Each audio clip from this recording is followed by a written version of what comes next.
ഇതിലേക്ക് 4 അല്ലി വെളുത്തുള്ളി മുറിച്ചിട്ട് കൊടുക്കുക. ഇതിലേക്ക് കുറച്ച് കറിവേപ്പില ഇട്ട് കൊടുക്കുക.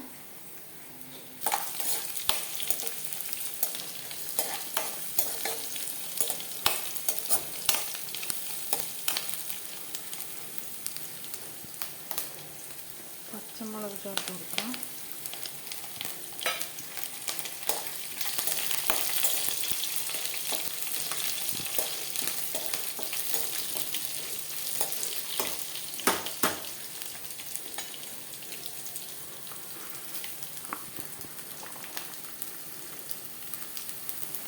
സവാള ചേർത്ത് കൊടുക്കുക.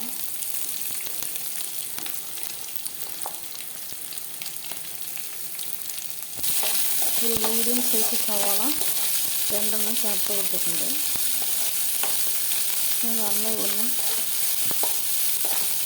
ചെറുതായി ഒന്ന് ബ്രൗണിഷ് കളർ വരട്ടെ, അതുവരെ ഒന്ന് വഴറ്റി കൊടുക്കുക. ഉപ്പിട്ട് കൊടുക്കുക കുറച്ച്. ഇനി 2 ചെറിയ തക്കാളി ഇട്ട് കൊടുക്കുക.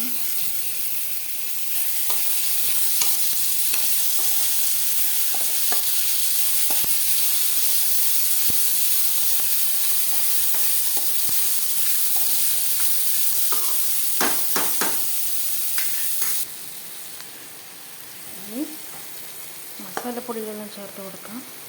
കുറച്ച് മഞ്ഞൾപ്പൊടി, 1 ടീസ്പൂൺ മുളക് പൊടി, 2 ടീസ്പൂൺ മല്ലിപ്പൊടി, കുറച്ച് പെരിഞ്ജീരകം കൊടുത്ത് മിക്സിയിലിട്ട് പൊടിച്ചെടുത്തതാണ് പെരിഞ്ജീരകപ്പൊടി, അതും കൂടി ചേർത്ത് കൊടുക്കുക. നന്നായിട്ടൊന്ന് ഇളക്കി കൊടുക്കുക. മസാലപ്പൊടികളെല്ലാം തക്കാളിയിലും സവോളയിലും പിടിക്കുന്ന വിധത്തിൽ നന്നായിട്ടൊന്ന് ഇളക്കി കൊടുക്കുക.